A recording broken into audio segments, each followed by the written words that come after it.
The world's fastest humans are no match for most of the animal world. Elite human runners can briefly get up to speeds of just over 20 miles per hour, but regular recreational athletes can rarely go beyond 15. When it comes to all-out sprinting, we're slow. But this shouldn't come as a surprise. The fundamental skill of human gait, whether we're talking about walking or running, involves your legs generating a force against the ground. The larger the force they exert, the faster you go. But there's more to the story than simply how hard we push. Speed in terrestrial animals is determined by a combination of stride length and stride frequency, both of which depend on anatomy, muscle physiology, and gait mechanics. Cursorial quadrupeds, think greyhounds, antelopes, and cheetahs, achieve far greater speeds not just because they have four limbs, but because their long, flexible spines dramatically increase stride length and because their limb architecture allows for very high stride frequencies. Being upright bipeds, we do not have access to this powerful mechanism. Our spine is relatively stiff in flexion and extension, which is essential for stabilizing the torso and head during endurance running. But it limits how far we can lengthen our stride when sprinting.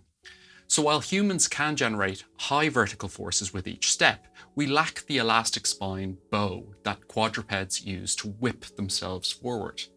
Watch a slow motion video of a horse galloping. When it lands on its back legs, its long flexible spine curves like a powerful bow, storing potential energy.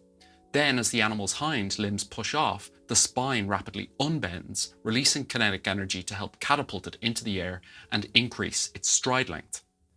So we're not good sprinters, but how do we fare over longer distances? Much better. So much so that in the right conditions, humans can actually outrun specialized quadrupeds like horses. Let's explore why. The white bars in the figure on screen compare the speeds up to which humans can run marathon-length distances with the trotting speeds of greyhounds, ponies, and full-sized thoroughbred horses. Now this is a valid comparison because these quadrupeds can only travel long distances economically at a trot or in some cases a slow lope. While horses, dogs, zebras and antelopes can gallop far faster than any human can sprint, the grey bars, they cannot gallop for more than a few miles before having to slow down to a more economical gait, especially when it's hot. Heat is a major constraint here. Quadrupeds dissipate heat primarily by panting, which they cannot effectively do at a gallop. Humans, by contrast, cool themselves through equine sweating across nearly the entire body surface, a system that works extremely well even during sustained running. So even non-elite recreational runners can run a marathon well above the speed at which specialized quadrupeds can trot the same distance. Humans excel not because we are faster in absolute terms, but because we are slower to fatigue and slower to overheat. I mentioned in the last part how our ancestors evolved specific adaptations to enable them to run far and persistence hunt. The act of habitually running long distances in the first place is very unusual in the animal kingdom. With the exception of social carnivores like wolves, dogs, and hyenas, which run tens of kilometers in search of prey, relatively few animals willingly run more than a few hundred meters unless they are escaping or chasing something. The short sprints made by hunters and prey on the savannah today rarely last more than a minute or two, so the ability to run far, albeit slowly, to catch prey is unique to us, not simply because we can run a long way, but because we can do so in high temperatures using a suite of anatomical adaptations that prevent overheating. Now, whether you're talking about bipedal humans or quadrupedal horses walking on 2 or 4 legs, the dominant function of a leg is to behave like a pendulum. This is illustrated in the figure on screen. Notice that during forward motion, when your leg isn't on the ground, it swings forward like a pendulum with a center of rotation at the hip. This swing phase of the gait cycle is mainly powered by your hip flexors, iliopsoas rectus femoris and sartorius. The pendular action at your hip flips at the end of the swing phase when your foot collides with the ground at heel strike. At this instant, the stance phase for this limb starts, and the leg becomes an inverted pendulum whose center of rotation is now at the ankle. In essence, your leg becomes a stilt during stance. As you transition through stance, your glutes, hamstrings, and calves alternately contract to propel you forward, pushing off into a new swing phase. The stilt-like behavior of legs is key to understanding how you use energy when you walk. During the first half of stance, muscles vault your body up and over that leg, elevating the center of mass by about 5 centimeters. That upward lift expends calories, but stores potential energy. Then, during the second half of stance, your body converts that potential energy into kinetic energy by falling downward and forward. Eventually, your swing leg collides with the ground, halting your body's fall and starting a new cycle. These two phases, stance and swing, overlap slightly during walking gait. Stance is defined as the period from initial contact of the foot to toe off and is made up of the loading response, mid-stance and terminal stance subphases. Swing is defined as the period from toe off of the foot to initial contact and is made up of the initial swing, mid-swing and terminal swing subphases. 60% of time in a single walking gait cycle is spent in stance and 40% is spent in swing. A single gait cycle is defined as the period from initial contact of one foot to the following initial contact of the same foot. The distance travelled in a single gait cycle is known as a stride, while your step length is the distance from initial contact of one foot to the initial contact of the opposite foot. Gait velocity is stride length divided by stride time, while cadence is the number of steps per unit of time.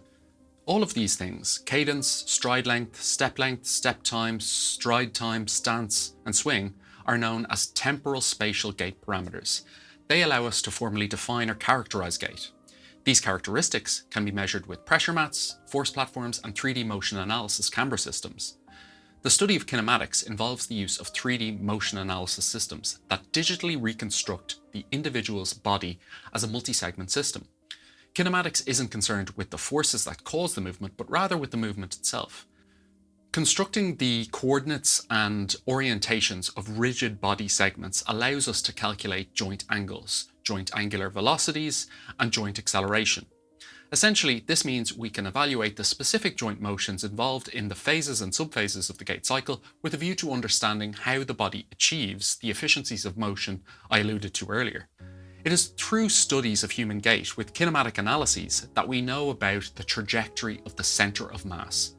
If you were to view the path of your centre of mass during gait, it would take the shape of a slightly undulating sinusoidal wave. The smoother this wave, the more efficient your gait is. So, the movements of your legs, arms, and trunk all function to keep this wave as smooth as possible. During the early part of stance, both your hip and knee flex as a response to loading to absorb and store the kinetic energy of your falling centre of mass. There are also subtler movements, pronation at the subtalar joints below your ankle, a little bit of valgus at your knee, adduction and internal rotation at your hip. All of these contribute to shock absorption and smooth forward progression. As you come to the latter part of stance, your glutes and hamstrings extend your thigh and your calves contract to plantar flex your ankle, all of which help propel your body forward. The subtle movements here function to make your extending limb as rigid as possible so that the force created by your muscles doesn't go to waste. You supinate your subtalar joint, your knee moves from valgus to varus, and your hip abducts slightly, all to keep that limb as rigid as possible so that it can transfer the force generated by your muscles to the ground. But once we reach walking gait speeds of around 2.3 to 2.5 meters per second, an important transformation occurs. It becomes more efficient to adopt a new motor pattern, running gait. This speed threshold corresponds to the intersection point of the cost of transport curves for walking and running in humans. Basically, we start running when it becomes more efficient to do so than walking. At these higher speeds, running becomes less costly than walking because it exploits a mass spring mechanism that exchanges kinetic and potential energy very differently. When you start to run, your leg takes on a different role than it does when walking. It functions like a spring, stretching and recoiling. This spring stretches as the centre of mass falls in the first half of stance and recoils to help the body push up in the second half of stance and then into a flight phase. Unlike in walking, the body's kinetic energy and potential energy are in phase rather than out of phase.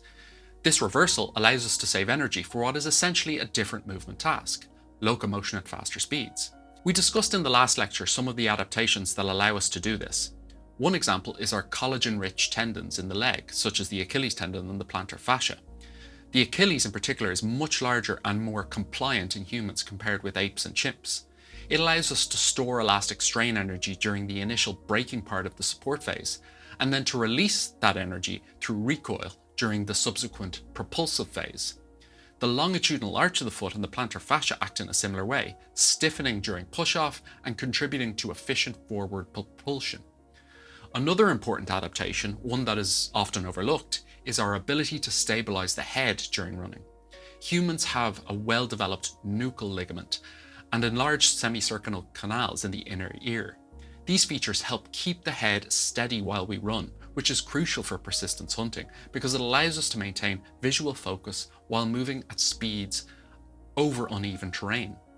The upshot is that when you're walking, the key energetic principle that moves you forward involves using your legs like pendulums to exchange potential and kinetic energy. When walking, at least one leg is on the ground at all times. It functions like an upside down pendulum as your body vaults over each step. But the instant you switch to a run, your legs start to function like pogo sticks. Instead of your body's center of mass rising at the start of each step, it falls as you bend your hips, knees, and ankles. Flexing these joints stretches tendons, especially the Achilles, in your legs, causing them to store up elastic energy like springs. Then during the second half of stance, the same tendons recoil while your muscles contract, straightening your joints and pushing you up and into the air.